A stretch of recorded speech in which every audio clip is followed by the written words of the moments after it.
All right, welcome back from that short break. You're still watching the press wall, and we are looking at an issue called the economy of Uganda. How does it grow? How do we make our economy vibrant? If you realize what my panelists are saying, look, we need to organize ourselves, but there's also opportunity out there where we can take our products that we have, what an economist would call a cooperative advantage. Do we actually take advantage of it, or we are walking blind in these opportunities? We're just letting God take us by the mercy. If we knock the door and it is open, well and good. If it's not, we just move on other places. And I want to start with Julius. From this break, we've been talking about the opportunities that are in the market. You talked about organization within, locally to start with. We've realized, yes, we signed a deal. Actually, it was Algeria to supply milk, but do we have the laboratories to test our milk? To things to do with quality. You talked about maize. We are the biggest actually maize producers in East Africa, but we face issues with standards. We've talked about eggs, milk. Sometimes it's this way, sometimes it's that way, and all those things. How do we then? Because we say the problem is organization. But now, how do we then organize? How do we solve that issue of organizing ourselves and create industries? Off air, I asked, do we actually have industries? Because we know, yes, there is milk, but do we have an organized industry of milk? Milk industry. If it is not there, so then how do we organize that industry called milk? Or let's everyone milk theirs in the backyard, and we just take to the shops. And I think for me, one of the things that we need to do is investing in the planning and the preparedness. And this is one of the biggest weaknesses in the government in this country, because we believe that we are graced by God. Everything works out the way it is. But it's no longer like that. If you don't plan, you don't get the results.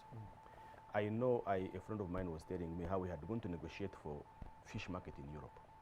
And they would say, our fish is the best, we have the best waters, the environment, and they said, but how are your safety and safety and standards? How do you pick fish from the lake? How do you process it? And he was trying to give a very good convincing language, and they brought him pictures of people at the landing site. They get fish.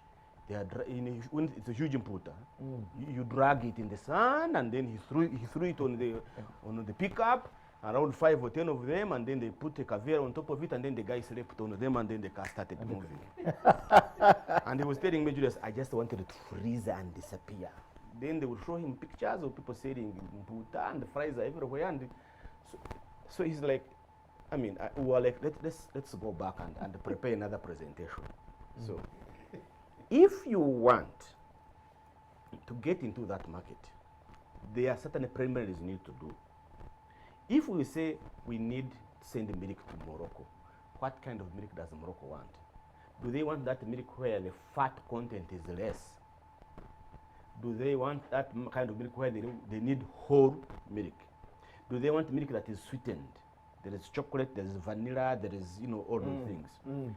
Once they say this is the kind of milk we want, then you come back to the farmers. Not every cow produces the same milk, and the owner knows it very well. There are cows where the fat content is very high. There are cows where the fat content is very low. There are cows that produce so much milk, others less milk, like that. You go back and now begin to train farmers. Is there any disease surveillance? Is it very critical, especially with animals? Let it be poultry, let it be even coffee. Disease surveillance is key and very critical. You go back to that.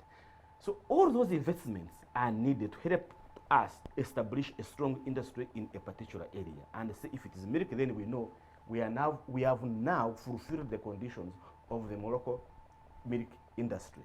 We start exporting. It doesn't even stop there. Milk is a perishable product. After milking it, where are you going to store it immediately? Are you going to put in the markets and ensure that there are coolers within the area? And the government has done that. So that once it is evacuated from there, then it is processed very quickly and sent. But one of the biggest challenges is the politicization and the lack of mindset change. to the extent that when you say, because milk, you need to be, your hygiene levels must extremely be very high. And I remember whenever we were fighting with people, please, don't use jerry cans to transport milk. Milk, you must use a stainless steel can, because that at least promotes kind of hygiene. But if you transport milk in a jerry can, remember a jerry can, very difficult to clean inside. And people refused, they fought, and the politicians joined them, and we still have milk being transported in jerry cans. So you need to have that kind of level of organizing and say, guys, you know what, if we want to export to Morocco, we are not going to transport the milk in jerry cans, because this is what the market requires. If it's about, but also you have like, Morocco needs 1 million liters. Can we do 1 million liters? Otherwise, we might take all the milk out of this country and we remain with no milk. Like the example of Zambia, where they say they want eggs, but now more eggs, but no longer they are like, oh, eggs might. So organizing for that particular target production is very key, not only for milk, but for everything else. Lastly, for me, I think, is he talked about financial services. You'll find that serious countries have Exim banks that deal with export, trade, and financing. Because they will say, do you want to, which market are you looking out for? I was reading one example of an Exim bank in America supporting its companies to provide solar materials to Senegal. The Senegalese this side were like, oh, we are very happy, we've received funding from United States of America for solar. Once you read inside, you find out that actually they were not receiving the funding.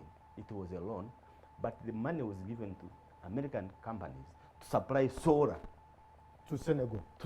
So they are supplying themselves to supply other people. So they are creating businesses for their companies to supply abroad. And that's something that in this country we also need. If we know that we need milk to supply to Morocco, we need pineapples, how have we financed that industry that we're talking about to prepare itself to fulfill those particular conditions? To the extent that these export financing mechanisms provide capacity building, provide market intelligence, provide the quality products that you need to produce in that particular country, so that you get, because if you don't, then they are not in business. So it's sort of like a win-win situation for both the financials, but also you as an exporting country. And I think in this country, those are some of the things we need to sit down and do. And I was telling him that this country, we don't have commercial farmers, and there are very few. We have small businesses. How will we aggregate them to ensure that? Because if you go to the cattle corridor, you find somebody has got 10 cows, 20 cows, but they produce, some quantity of milk. So how do you bring all that together so that you can be able to supply in a bulk? And that's very key and very important. Most of them are actually producing that milk for home sustainability, pay school fees and all this, and we move on. Yes. You wanted to add on to that? Yes, on the organization, very quickly. Now, on the organization, I think it is also very important to get the policies to support that organization. Since I was coming to you and you are adding a point to his, after I actually wanted, you can give a response, altogether. I wanted to ask that, as you mobilize, people in the private sector, do you give them this data? Because in his point, if I listen to him, I think even people lack data, information. He even asked it about it. I mean, if a farmer understood that a liter of milk is 6,000 in Congo, and maybe he would work towards that goal. Maybe he would work on local mobilization. If he doesn't, as long as the kid is going to school, the school fees, that's it. Do you provide that data to them? Yeah. I think that is a very big gap. We definitely have no market information that is available, even in market intelligence. It's very, very, very difficult for somebody in the rural communities who has their bunch of matoke to know that it is selling at 60,000 in the city. They are going to rely on the middlemen. So we are going to tell them that it is now 15,000. And so that they can buy at 3,000 or something like that. So that information is not there. So we need to use the advantages of ICTs today to create market information portals, systems that can allow producers to be in a position to see where the opportunities are, who wants what, where, what price. And then that kind of matching can happen, matching the buyers and the sellers. So that will give more value to the people who are producing the products, especially the agricultural products. But also, as I was mentioning, on supporting organizing ourselves, if you look at, there are some value chains that are very successful already in the country, and there are some lessons that we can learn, you know. So from organizing the farmers or the participants, the producers, the financial services, you know, the people who provide extension services, the markets that buy, and the stuff like that, you also need to have a supportive policy framework. Now, supportive policy framework, and most importantly now, is in terms of a tax policy, tax framework that supports it. Today, you will realize that a number of small companies are trying to do something to take advantage of markets in Uganda, outside Uganda, but they are struggling with the issues of taxation. Many are struggling with issues of VAT. Many are struggling with the issues of excise duty. Many are struggling with the issues of stamps, what they call digital tax stamps. Now, if we decide and plan and organize, we definitely also have to move the tax framework along with it. We have proposed something as PSFU that should we always have a one rate for everybody who's doing business, for instance, from a VAT perspective? Perhaps not. You might find that the micro and small enterprises, you know, the home cottage industries, they might not be able to succeed with an 18% VAT tax rate. Maybe they need another tax rate. You know, the exporters, what kind of tax rate do they need to actually work together and to work and succeed in these markets? So we really have to work also with the tax framework to actually support this. There's something that we learned recently in one of the value chains, that it is doing very well supporting the farmers selling its products to the markets. But there is a component of a tax that keeps on undermining their ability to actually sell in the markets. Because our markets are a bit price sensitive, if you say this bottle of water is 10,000 shillings, and people know that it is 1,000 or 500, and that's what they want to pay, you definitely are not going to sell there. Now, it will be even bad if what creates that failure to sell at 500 or 1,000 is actually because of a tax, like excise tax. Now, if you don't harmonize all of these things and organize these structures properly, then you are not going to succeed as much as you would have liked. So we need to organize and also put the policies around it to support the success. But at this point in time, if I can add this point, we've been through, or we are in a difficult situation, and recently the Bank of Uganda, over the last few months, has been tightening what they call monetary policy.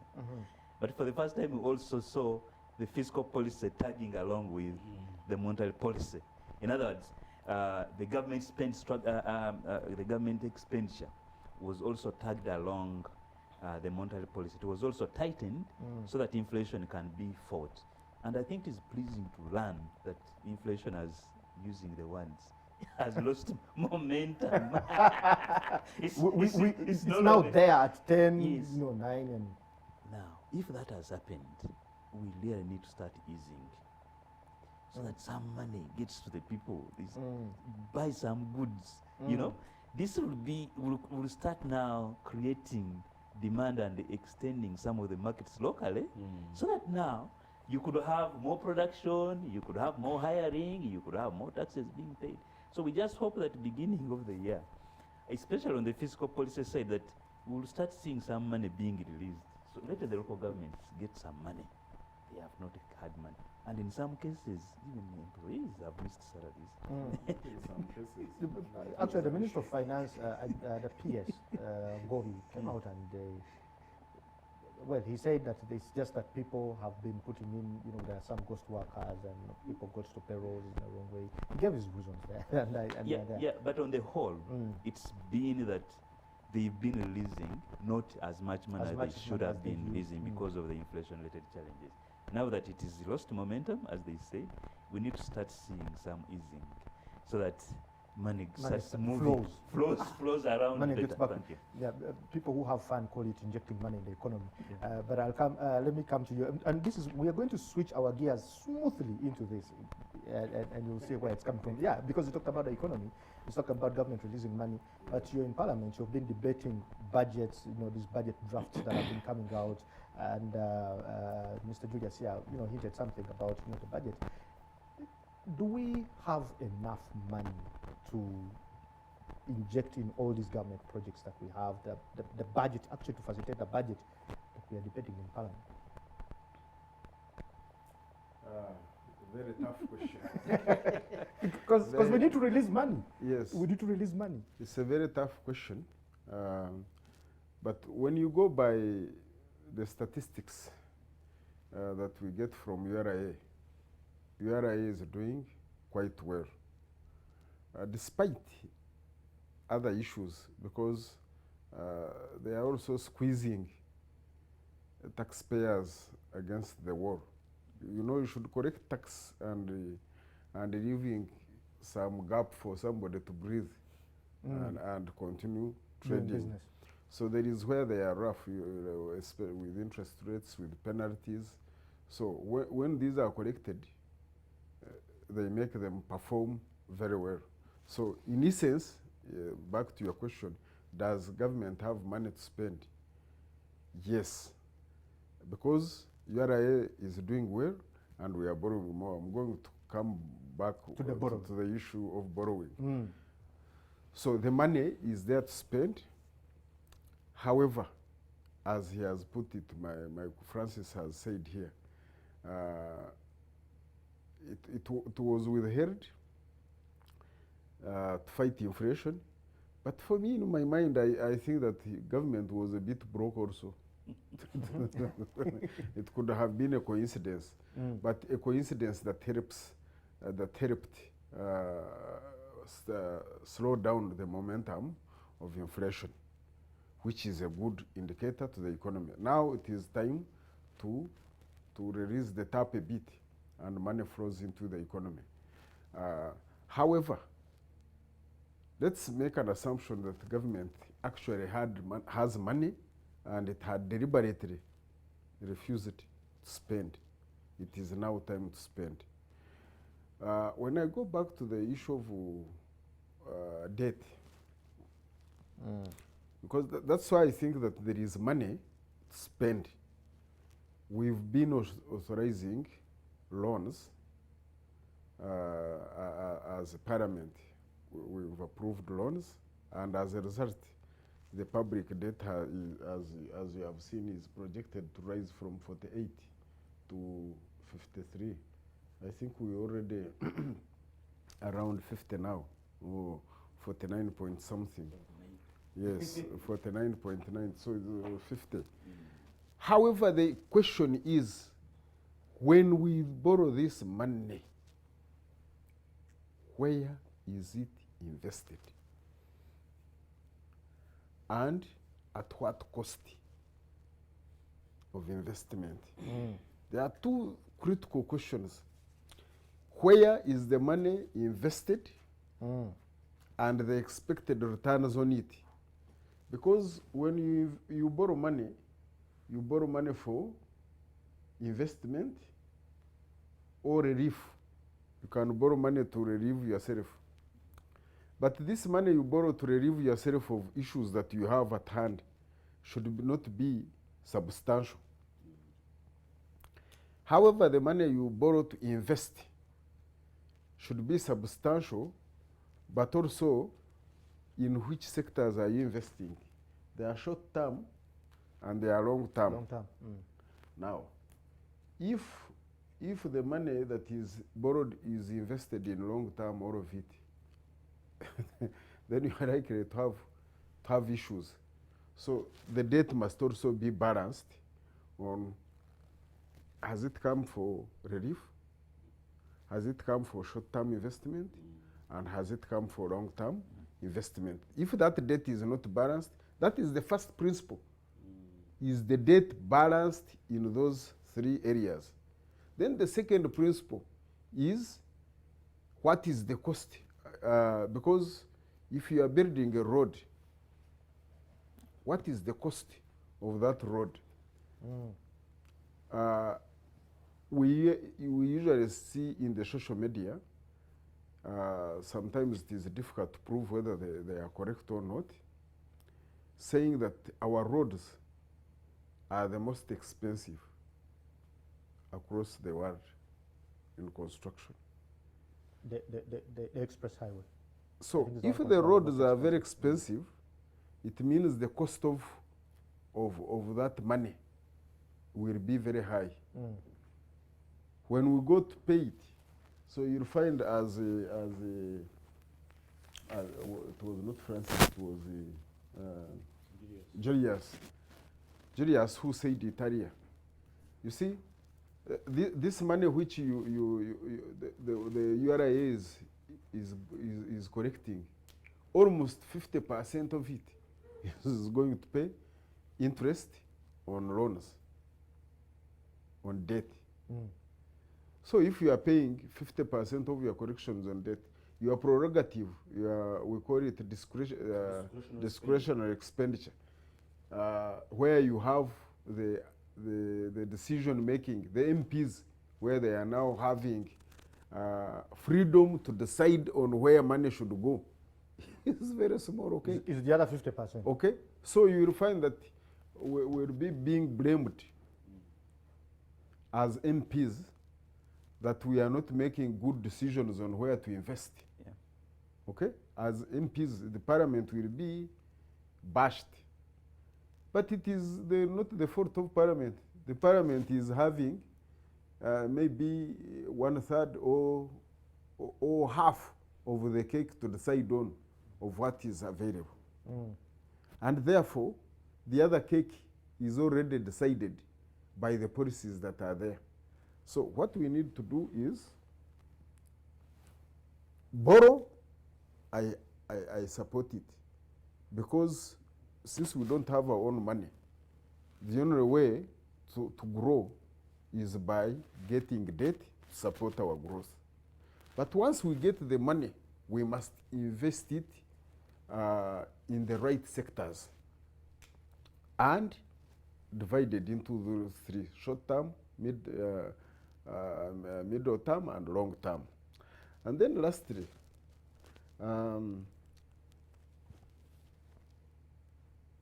this debt, I have already said, talked about agriculture, for example. It does not need startup, a lot of startup for me, in order for you to produce crops. Where you need to invest more is where that production will go, in the marketing. So if we take a portion of the money that you have borrowed and you say it is for agriculture, so one is for production, one is for value addition, another one is for where to market those products. Then, if you have people who are really concerned about planning for that, we'll make it. Then the justification for the debt will be there. But if you borrow without doing all those things, the money, it is like if somebody gave you money now, the moment you step out of this studio, the money plans for itself how to go out of your pocket. Immediately, what you didn't have in mind starts setting in. Hey. And by the end of the day, the amount of money you've been given is half. So it is similar if you borrow without planning. The money will come in the country through corruptions, through what will find its way into other people's pockets and will not do what it was borrowed for. And at the end of the day, we'll be paying interest on a loan that was misinvested and therefore did not produce what it was borrowed. Thank you so much, Honorable. Julius, you heard what Honorable is saying. You deal with, I've attended a number of your press conferences and some of your conferences where you're talking about budgeting for the country. And almost every year, to facilitate our budget, we borrow.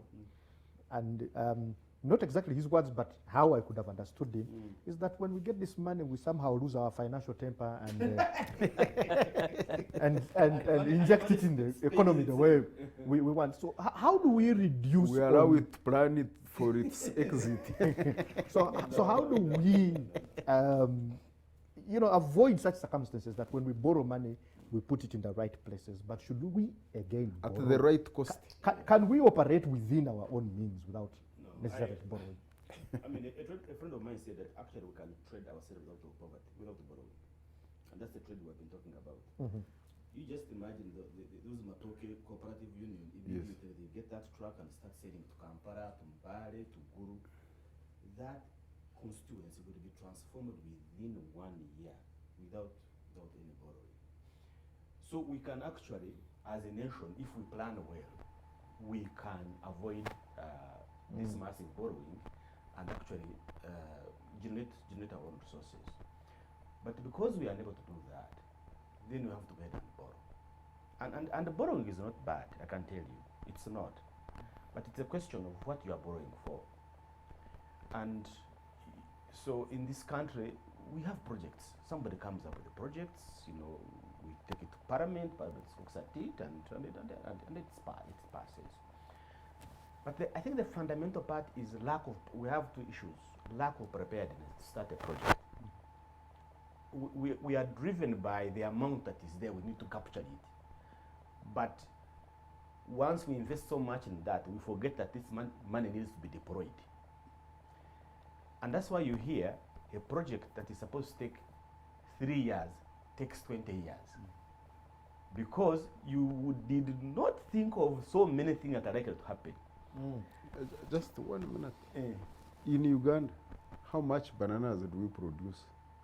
And what is that banana? I'm becoming a presidential banana initiative. And I was coming to that. Yes. So you We have so many initiatives. Yes, so many. I mean, we have a Teso fruit factory of late. I think I'm having trouble with them. So you immediately, like for example, say, we need a loan because we have so many bananas in Bushenyi, so that we can turn them into, we add value to the bananas. To the bananas. Yes. But you forget that you need to organize the people of Bushenyi to supply you with the bananas. You need to buy the machine that is likely actually to add value to those particular bananas. You need the market to sell that added value to the bananas and sell it. So what happens? You stay around piloting for the last 15 years, piloting in the project that has not matured. So you borrowed to invest in that. You borrowed to invest that. So the returns on that investment is zero, and actually getting into the negative because it's actually getting from The negative one. because you are paying a high So cost. that's number one. So and remember the tree saga.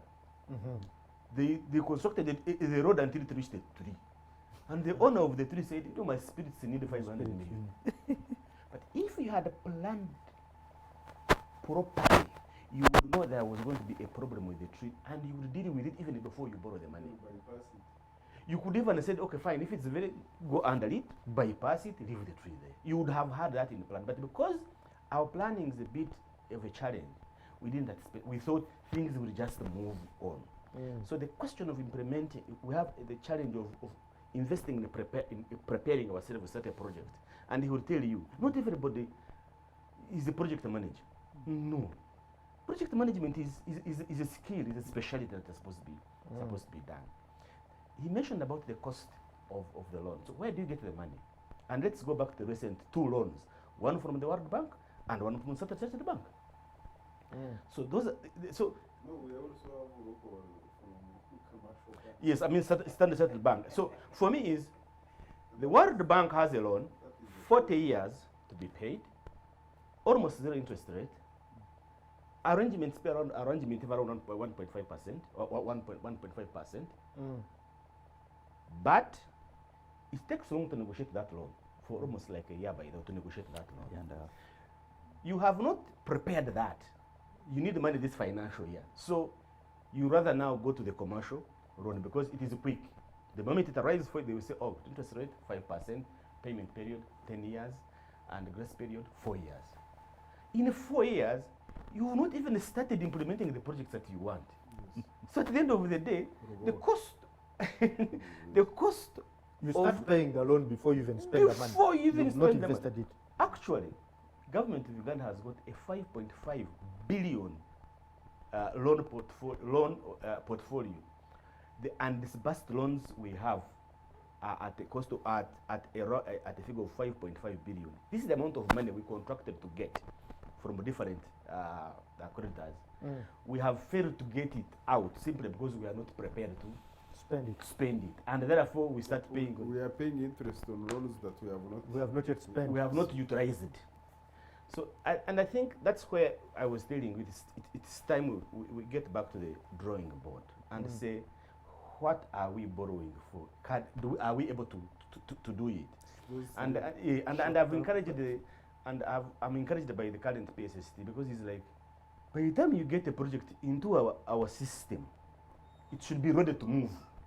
A project not ready to move, please don't bring it. Let it stay there. Some laptop projects should stop. You know, somebody thinks of a project and just puts it into the system. And these guys have a trouble of understanding what it is. The other element I think for me is lack of strategic planning. And I usually challenge Parliament. Why would we appropriate money to an agency that has no strategic plan? You must have a plan, a strategic plan, where you draw up your annual plans to be able to get the money and start implementing. You have no strategic plan, but on an annual basis you're still being given the money. What are you spending on if you have no strategic plan?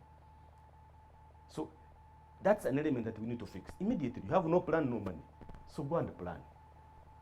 Last, there is the question of corruption for me, I think.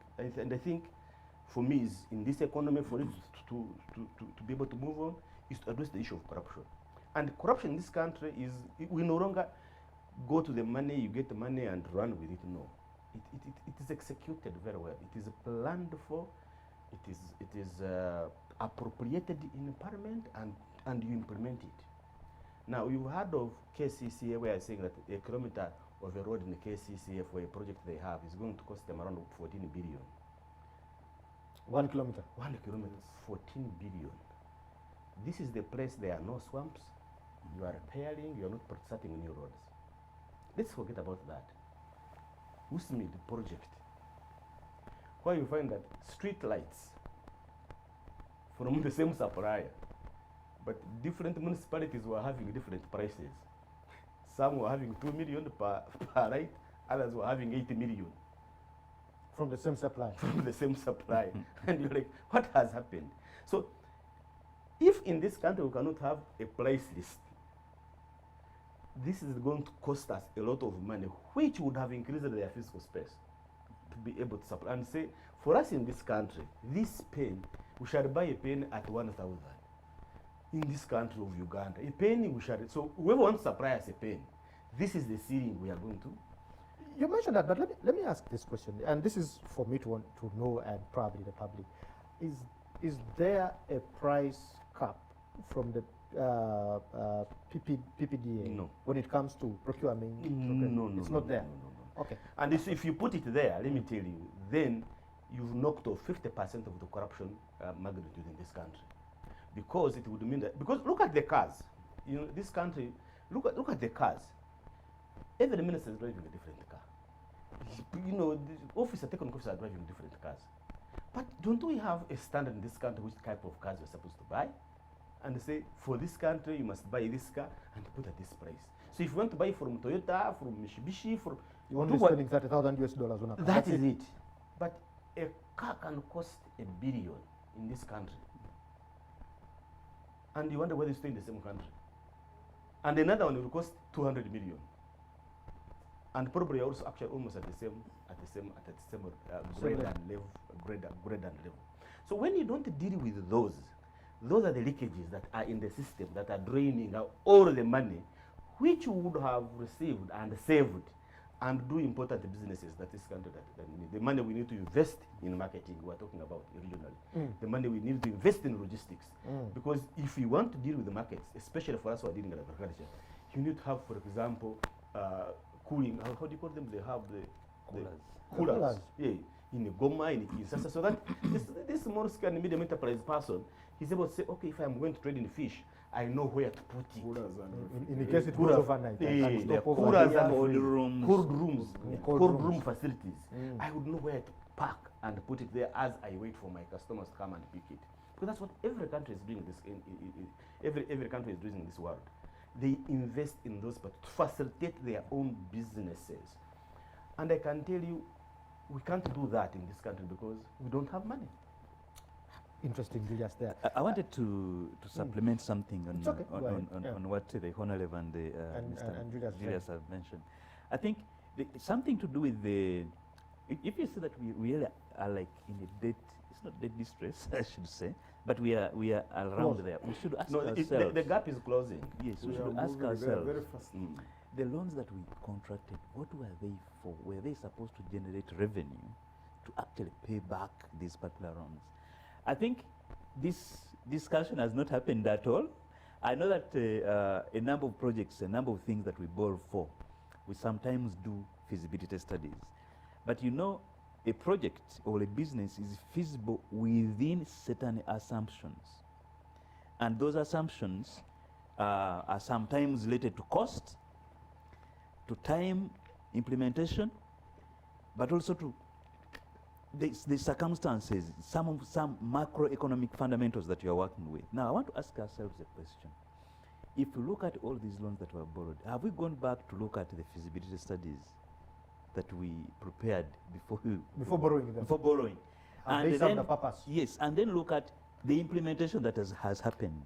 If we're supposed to implement in 3 years and it is taken 8 years, and the budget escalation is about 20, 30, 50%, is that project going to generate the benefit for the country? I think this discussion has not happened yet, and I think it should start happening. It should start happening. Recently, I think we're told in one of the meetings when government was actually evaluating itself in terms of implementation, not only projects, but several things that it commits to doing. Implementation goes barely beyond 30%. You know? Now, if that is the situation, how do you expect to generate the resources you need to pay back the loans? You definitely cannot do. You cannot do this. So this is at the foundation of some of our problems. Execution is so important. I would suggest that let us look at whatever we are doing from a private sector way. There are so many people who keep on blaming business people. You know, business people, they're building buildings very quickly, you know. But the guy has borrowed and they have given him 6 months period of grace. So unless he's able to get money out in the 7th month, that loan will become bad. So you can see them doing whatever it takes to ensure that they deliver. And that's the only way they are now to do one project and finish it, do another, do another, do another, and become wealthy. Government can do this. Yes. It can. And we can be a better country. So you're saying that if we borrowed money, we can be put on a certain level. Okay, there's a certain level of monitoring of these projects that There should is happen. laissez-faire. Laissez-faire, yeah. You can't be an accounting officer to implement a project of 3 years and you wait implement a it in 50 20. No, in 20 years, years. and you still remain an accounting Your officer. priority, yes. In some countries, every year you go and say, okay, you are supposed to have, you have constructed by now 40 kilometers. Where are you? If you are in 10, you don't even go back. You sack yourself. And, Say and a new You person. resign before you appear before the You don't committee. go there because You don't appear. You send the the resignation. target was that this year you should have covered 40 kilometers. Unless heaven fell down, you couldn't do it, which your supervisors would have known. But the benchmark is if you don't have it, so don't appear. So the laissez-faire within our system has China, created they that might partition. go on Yes. firing squad. You For failing to implement a budget that look you at got this. money Let for. me give you a life example by the way what he said. But again, gentlemen, I've seen some local governments putting up reports and say, look, yes, we wanted 10 billion to build the roads, Yes, but by the end of the financial year is when the money is coming. that's a lie. So what happens here? No, that And they said I unused know. money. No, yes, look. In a government, you've been working in government for the last 20 years. You know a procurement in government takes 6 months. You sit down and wait until the money hits on your account. That's when you want to start a procurement process. Because you don't have money to contract. No. Construction process starts. You start a construction process, finish it, put it there. Wait for signature for the money to arrive on your account. On your account. Then sign. Once the money arrives, you sign it off. the contractor starts doing the one. But I was trying to give you an example. Do you see this Entebbe Express Highway? There was a provision of establishing a road to collect money. We started the road in 5 years. We had finished it. It took us 2 years to have a bill in the parliament to put a road toll. 2 years. It's as if we never knew that this We shall actually, need a yes. road toll. In fact, that contract should that bill should have been put in place immediately the contract has started. So that by the time you end like this, you There's a start road it. toll. But Correct. probably, I don't know. It's the I wanted to make a rejoinder to both To my Francis colleagues and- here, Francis and Julius. Now, and I'm picking the express and, Highway. highway. When you are investing in a project, the project is intended to generate revenues. Let's do this. I'll give you 1 minute, and then Yes. 1 minute each, so that because Yes. the show has come Okay. to. Okay. So we shall do 1 minute. quickly. So the project is intended to generate revenues in the short term. First of all, to repay itself, or to work on other sectors. Express highway, we could have it and it repays by itself by that road toll system.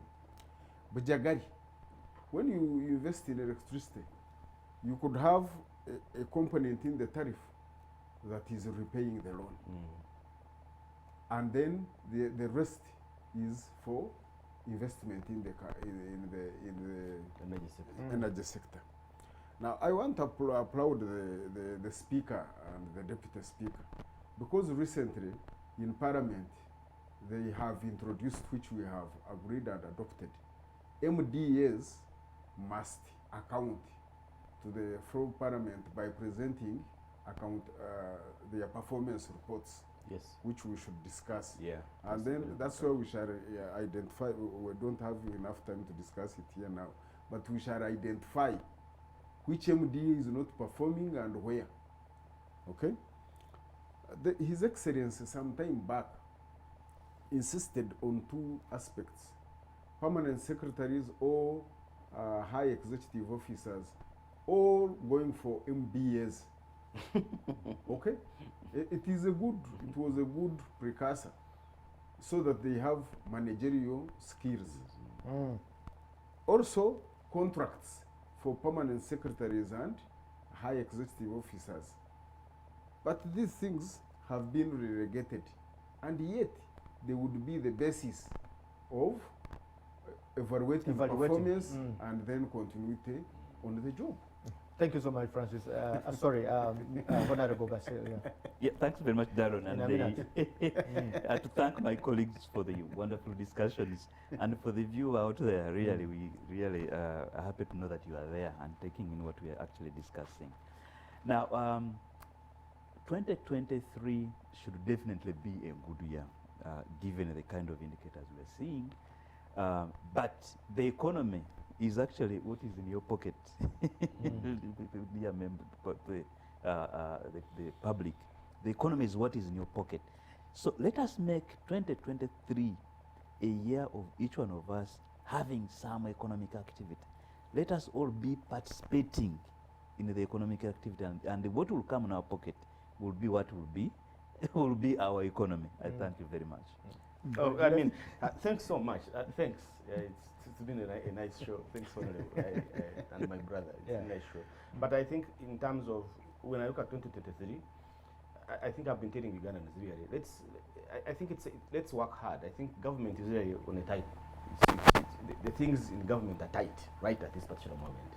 And I've told them, please make sure that, please look out. That's more money of parish development model. Please look out what is going to be used for, who is going to get it. Because if it doesn't come to you and if you just sit there, you've lost out. It is us as citizens to stand out and say, please, let this money not be eaten by any other person but those who are supposed to have it. Happy New Year. Thank you so much. My last comment. Thank You want to add again? Thank you, my colleagues. Yeah. It was a very, I've learned a lot From them. But I wish to ask the country and all the private companies, private sector foundation and what have you, in your departments, invest in research. Okay. Thank you so much, Honorable. Thank you so much, Mr. Francis. Thank you so much, Julius, for the insightful conversation that we've had here on the press wall. My name is Darren Bartlett, and in case you missed this conversation and probably joined in a little bit later, you can go to our YouTube channel, which is Urban TV Uganda. You'll find that conversation uploaded there so that you can also learn more and give us feedback as well. I want to wish you a lovely day. Goodbye.